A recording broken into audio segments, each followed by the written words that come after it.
परावर्तन के बारे में समझेंगे। ठीक है, प्रकाश का परावर्तन क्या है? जब प्रकाश किसी चिकनी सतह या समतल दर्पण से टकराता है तो उसी माध्यम में वापस लौट जाता है, इसको प्रकाश का परावर्तन। तो पिछले दिन हमने एक प्रयोग करके देखा था इस तरीके से। ठीक है, आपतित किरण और ये जो है परावर्तन किरण। अब हम देखेंगे कि लेंस के द्वारा परावर्तन किस प्रकार होता है। अब लेंस क्या है?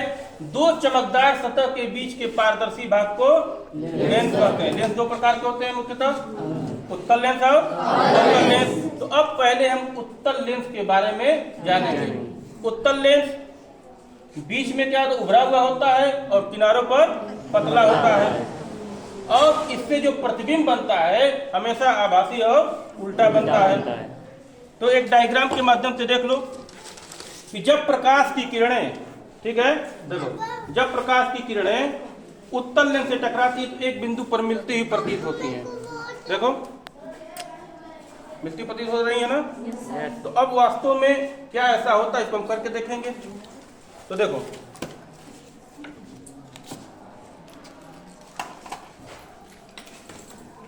ये देखो हमारे पास जो है एक उत्तल लेंस है, बीच में क्या है, मोटा है, किनारे जो है पतला है।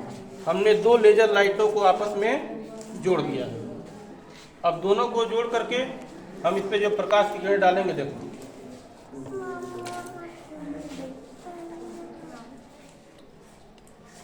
देखो कहाँ मिल रही है? बीच में देखो मिल रही है ना। अरे थोड़ा सा हमारे हाथ से ऊपर देखो, मिल रही है दोनों। दोनों मिलती हुई प्रतीत हो रही है। जबकि अगर हम इसको हटा कर देखेंगे तो देखो दोनों समानांतर है, पैरेलल है ना। इसको देखो, और इस तरीके से कर देंगे, दोनों आपस में मिल जाएंगे। तो ये उत्तल लेंस के द्वारा प्रकाश का परावर्तन हो गया। अब हम देखेंगे कि अवतल लेंस के द्वारा परावर्तन किस प्रकार से होता है। तो अवतल लेंस क्या होते हैं? जिसके किनारे के भाग मोटे होते हैं और बीच के भाग पतले होते हैं, और इससे प्रतिबिंब हमेशा आभासी और सीधा बनता है। तो देखो, जब प्रकाश की किरणें उत्तल लेंस टकराती हैं तो दूर दूर हो जाती हैं। देखो, दूर दूर हो जाती हैं। ठीक है, अब इसको भी करके हम देख रहे हैं।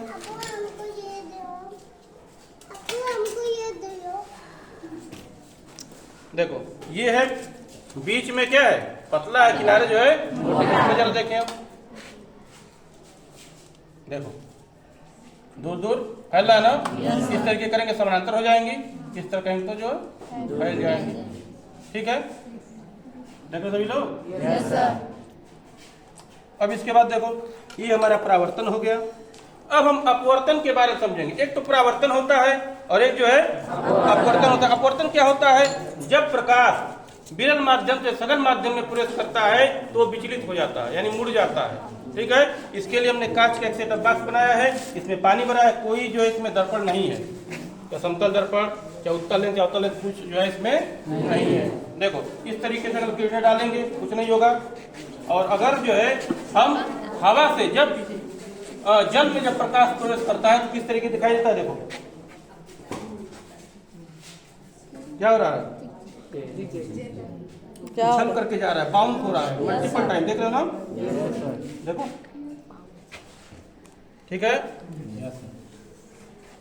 तो इसका मतलब कि जब प्रकाश विरल माध्यम से सघन माध्यम में प्रवेश करता है तो उसको हम क्या कहते हैं? अपवर्तन कहते हैं, प्रकाश का अपवर्तन। देखो, ठीक है, समझ आ गया?